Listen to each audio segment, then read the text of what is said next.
की, छत्रपती धर्मवीर संभाजी महाराज की. हे माझे फलटण आहे आणि सगळे प्रमुख कलाकार सोडतो. 40 वार अंगावर जंग त्याच बाजींनी. एकदा फलटणकरांनी जोरदार टाळ्यांच्या गजरामध्ये त्यांचं स्वागत करायचं.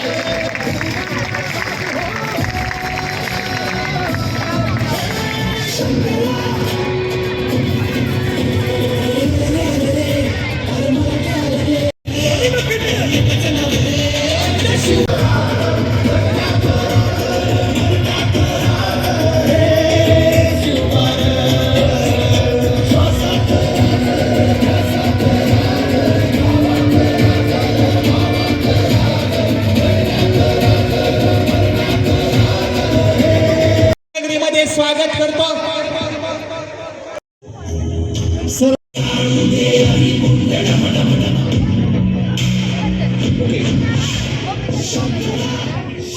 बंद करा ना. एक साथ राष्ट्रगीत शुरू कर. एक साथ विश्राम, यानंतर ध्येय मंत्र विकास. शिवरायांचा आठवावा प्रताप, शिवरायांचा आठवावा साक्षेप. भूमंडळी शिवरायांचे कैसे बोलणे, शिवरायांचे कैसे चालणे, शिवरायांची सलगी देणे. कैसी असे सकल सुखांचा केला त्याग, म्हणून साधले तो योग. राज्य साधनांची लगबग कैसी केली, याहुनी करावे विशेष. तरीच मनवावी परलौकी उरावे, कीर्ती रूपे निश्चयाचा महामेरू. बहुत जनांसी आधारू, अखंड श्रीचा निर्धारू. श्रीमंत योगी पुण्यश्लोक छत्रपती श्री शिवाजी महाराज की जय. धर्मवीर छत्रपती श्री संभाजी महाराज की जय. भारत माता की जय. हिंदू धर्म की जय. राजगड स्वराज्याची पहिली राजधानी, राजांचा गड राजगड. राजांचे हे पराक्रम आदिलशहापर्यंत पोहोचणार होतेच, तसे ते पोहोचलेही. त्यामुळे चिडलेल्या आदिलशहाने हे वादळ चिरडायला फतेखानाला 35,000 फौज घेऊन पाठवलं. राजांनी या आक्रमणाच्या निमित्ताने सुभान मंगळ आणि पराभव केला. आदिलशहाने शिवबाराजांना शह देण्यासाठी इकडे शहाजीराजांना अटक केली. पण शिवबाराजांनी काय केलं? शिवबाराजांनी मुघलांशी पत्रव्यवहार केला आणि आदिलशाहीवर दबाव आणला. शहाजीराजांची सुटका करवली. त्यामुळे हा कोणी लहान सहान पोर नाहीये, हा एक नाणावलेला मुत्सद्दी आहे, हे जगासमोर आलं. अत्यंत दूरवर पाहण्याची दृष्टी लाभलेल्या शिवरायांनी सह्याद्री तर पादाक्रांत केला होताच, पण आता त्यांचं लक्ष गेलं होतं त्यांच्या दुसऱ्या मित्राकडे, समुद्राकडे.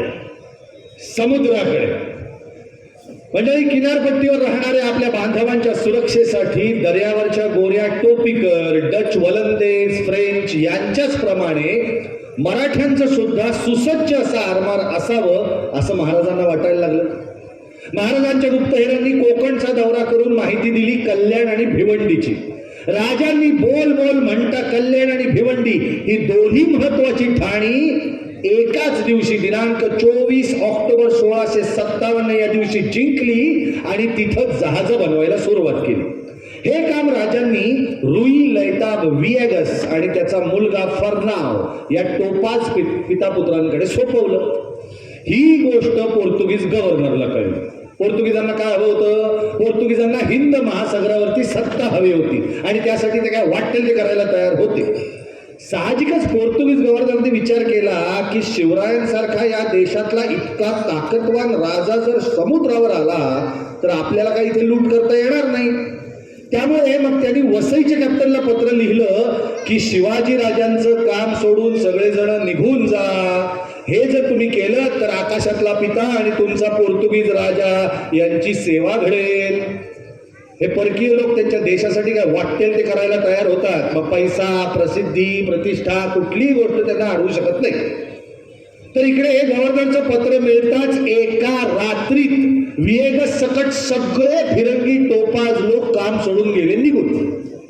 लक्षात घ्या, दूरवर हजारो किलोमीटर लांब येऊन या लोकांनी केवळ देशनिष्ठा आणि धर्मनिष्ठा या जोरावरती इथे राज्य प्रस्थापित केली. नुसती प्रस्थापितच नाही केली तर शेकडो वर्ष ती टिकवली.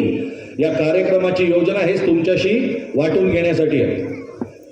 तर असो, हे सगळं असं झालं तरी शिवराय या आपत्तीने डगमगून गेले नाही. दुसरा एखादा असता तर एक भव्य स्वप्न धुळीला मिळालं म्हणून रडत बसला असता. पण शिवरायांनी कंबर कसली. भारतीय नौकानयनाची अनेक शास्त्र राजांनी अभ्यासली. राजांनी इथल्या किनारपट्टीचा इतिहासाचा अभ्यास केला आणि स्वतःची जहाज बांधणी सुरू केली. राजांनी बांधलेली संगमेश्वरी किंवा ज्याला संगमिरी असं सुद्धा म्हणतात, अशा प्रकारातली जहाजं याचं उत्तम उदाहरण आहे. मंडळी, वेळेअभावी मी हे सगळं संक्षिप्त स्वरूपात तुमच्या समोर मांडतोय म्हणून कदाचित तुम्हाला हे सगळं सोपं वाटत असेल, पण विश्वास ठेवा माझ्यावरती हे अजिबात सोपं नव्हतं बरं का. कसं ते आहे का? स्वराज्याच्या आरमारासाठी लागणारी सर्व प्रकारची होडगी, नावा, गलबतं बांधणं जोमानं सुरू होतं. पण यासाठी लागणारं लाकूड पैदा करणं महामुश्किल काम होतं. कारण आरमारासाठी लागणारं लाकूड कसं आणावं यासाठी राजांनी स्वतः खास आज्ञापत्र जारी केलं होतं. ते आज्ञापत्र असं: स्वराज्यातली आंबा, फणस आदी करून लाकडं आरमाराचे प्रयोजनाची, परंतु त्यास हात न लावावा. ही झाडे 2-4 वर्षात होत नाही. रयत आपल्या लेकरांना वाढवावे अशा प्रेमाने ही झाडे जतन करते. मग ही झाडे आपण बलाने तोडली तर त्यांच्या दुःखास पारावार काय? अशाने आपले कार्य सिद्धीस न जाता प्रजेला पेडण्याचा दोष मात्र आमच्या माथी राहील. त्यामुळे असे लाकूड सध्या तरी दुसऱ्या प्रांतातून विकत आणवावे. असे आपले राजे होते, प्रजेचा विचार करणारे, त्यांच्या झाडांचा सुद्धा विचार करणारे. या आज्ञापत्रामुळं मायनाक भंडारी आणि दौलत खानावर लाकूड जमवण्याची जबाबदारी पडली होती आणि त्यांनी ती आनंदाने स्वीकारली देखील होती. मायनाक हा दर्यावरचा अस्सल खेळाडू होता, जणू समुद्रपुत्रच. एखाद्या दिवशी आभाळ स्वच्छ मोकळा असावं आणि याने आरडावं, लवकर परत चला, वादळायचं असा की सगळे परतीचं वाढलं. एखादं नौकापूर म्हणायचं, कुठे वादळ? तेवढ्यात आभाळ भरून यायचं आणि जोरदार तडाखा होडग्यांना बसायचा. त्यामुळे मायनाक राजांच्या गळ्यातला ताईत बनला होता. आजही लाकूड आणायच्या कामगिरीवर तो निघाला होता. त्याची 2 गलबतं आणि त्याच्या मागोमाग दौलत खानाचा कोठ्या. दर्याच्या निळाशार पाण्यातून पांढऱ्या शुभ्र फेसाळणाऱ्या मागे सोडत 3ही गलबतं धावत होती. इतक्या शिळाच्या डोलकाठीवर उभ्या असलेल्या खेमना की एक फ्रान्सिस जहाज नेम धरून मायनाकाच्या गलबतावर कोसळू बघताय. वेगानं ते जहाज मायनाकाकडे झेपावतंय. खेमना कुठूनच ओरडला, रे मायनाका, ते कोरणचं तरंडा हैसरच येत आहे, सांभाळून. सुकाणवावरची पकड घट्ट करत मायनाक ओरडला, हा येऊ दे बघू तर खरा, जल्ला आमच्या दर्यावर ताकद कुणाची.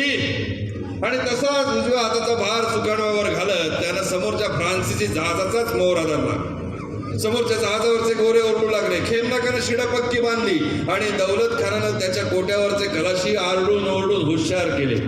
त्याच्या चेहऱ्यावर चिंता दिसत होती. कानामागून घामाचा ओघळ वाद चालला होता. पण मायनाकाला काही झालं तर तोही त्याचं गलबत गोऱ्यांच्या जहाजाला धडकावून कायमचा बंदोबस्त करणार असं मनातल्या मनात योजत होता.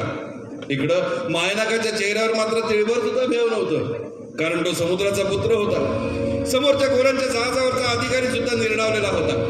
अशा प्रकारची हूल दिली की इथली जहाजं घाबरून पळतात आणि बाजूच्या एखाद्या खडकावर आपण जलसमाधी घेतात. हे त्यांना अनेकदा पाहिलं होतं. पण आज त्याच्या बाबतीत जरा वेगळंच घडत होतं. हे मराठा जहाज नेम धरून त्याच्या दिशेने चाल करत होतं. हळूहळू जहाजांमधलं अंतर कमी व्हायला लागलं. जहाजातलं अंतर आता अर्धा भरलांग राहिलं. 100 हात, 50 हात, 30 हात, 20 हात, दोन्ही जहाजांच्या नाळा एकमेकी शिरून दोन्ही जहाजांच्या ठिकऱ्या उडणार असं दिसायला लागलं. इतक्यात समोरच्या गोऱ्या अधिकाऱ्यांना आणि मायनाकांना आपापल्या सुकाणवांवर विरुद्ध दिशेला भार घातले आणि दोन्ही जहाजे एकमेकांपासून बोटभर अंतरावरून निघून गेली. मराठा जहाजावरच्या खलाशांनी एकच जल्लोष केला. गोरे मात्र घाबरून घाम टिपत होते. तो अधिकारी मागच्या डेकवर येऊन ओरडत होता, कैशपान तू, कैशपान तू, कैशपान तू, किती शूर आहेस तू. की या शिवाजी राजांकडे गुराबा, गलबत, शिवाड, तरंडी, तारू, माचवा, पारव, जूग, नावडी अशा विविध आकारांची आणि विविध उपयोगांची सुमारे 700 पेक्षा अधिक जहाजं आहेत. त्याला हेही कळून चुकलं की आता समुद्रावर सुद्धा शिवाजी राजेच राज्य करणार, कारण त्यांच्या या भंडारी, खारवी, कोळी, आगरी, हेटकरी अशा समुद्री मावळ्यांच्या श्वासात राजे आहे.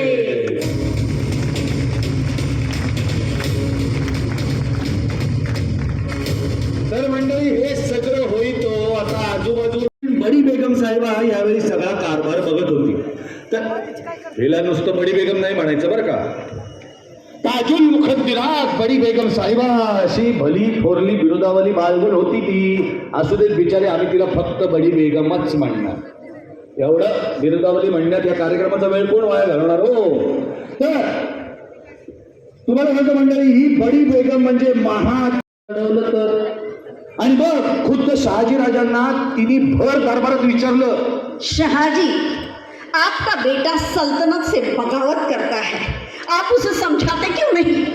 शहाजीराजे तिचा हा कावा आधीच समजले होते. त्यांनी कसलेल्या मुत्सद्दीपणाने उत्तर दिलं, मेरा बेटा मेरी नहीं सुनता. आली का पंचायत. आता शिवाय काय रे, आवडलं का गाणं? अरे आवडायलाच पाहिजे, आपल्या राजांचं गाणं आहे. आता समजेंनी माझ्या बरोबर म्हणायचंय,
मी त्यांना विनंती करतो, सर्वांनी जोरदार टाळ्यांच्या गजरात त्यांचं स्वागत करायचंय.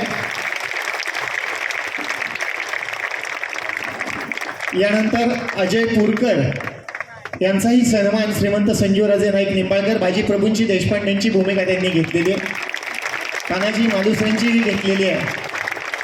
आणि यानंतर दिग्पाल लांजेकर यांचाही सन्मान श्रीमंत संजीवराजे नाईक निंबाळकर, जे गाणे अभ्यासक आहेत इतर.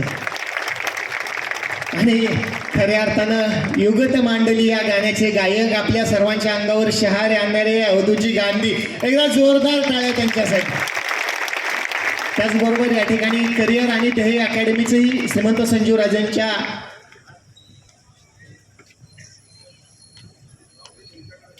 चला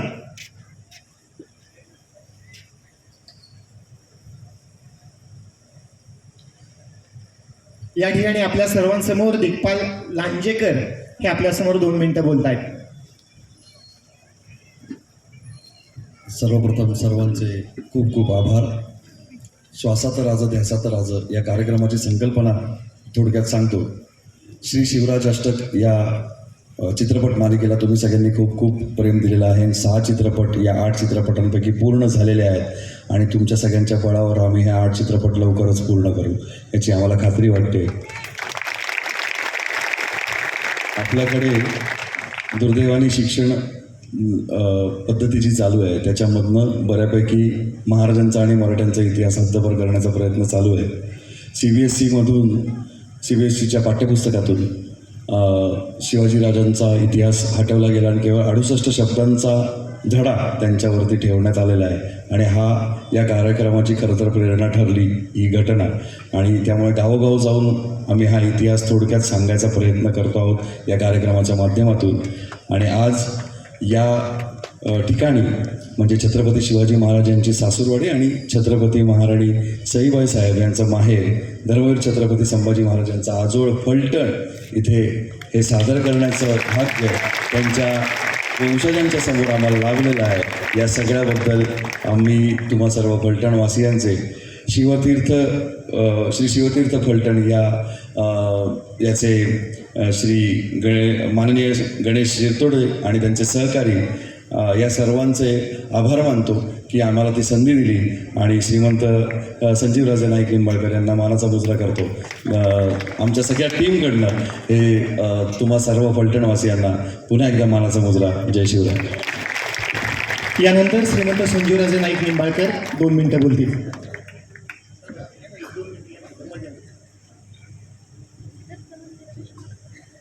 या ठिकाणी फार मोठे दिग्गज कलाकार आपल्या सर्वांसमोर आहेत, आणि आपणा सर्वांनाच कल्पना आहे, पावनखिंड हा कोणी बघितला नसेल या ठिकाणी असं मला वाटत नाही, सर्वांनीच पाहिला असेल.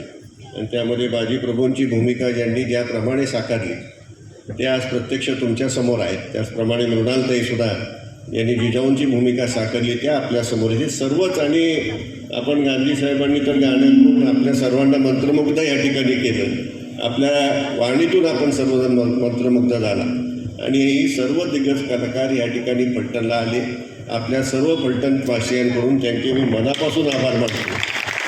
आणि त्यांचं जे ध्येय आहे आणि स्वप्न आहे, आणि महाराजांचा इतिहास हा संपूर्ण भारतामध्ये नव्हे तर संपूर्ण जगामध्ये समजला पाहिजे, अशा दृष्टिकोनातून त्यांचे जे प्रयत्न आहेत त्यांना मनापासून शुभेच्छा व्यक्त करतो. आणि त्यांच्या पुढील त्यांचे जे उद्देश असतील, त्यांनी जे शिवाजी महाराज मग तानाजीच्या भूमिकेतसुद्धा या ठिकाणी आपल्याला ते दिसले, त्या सर्वच त्यांचे त्या भविष्यामध्ये त्यांना खूप खूप या ठिकाणी शुभेच्छा व्यक्त करतो. पुन्हा एकदा आभार मानतो आणि थांबतो. एक बाबा सत्कार 1 मिनिटं. ध्येय आणि स्वरूपा अकॅडमी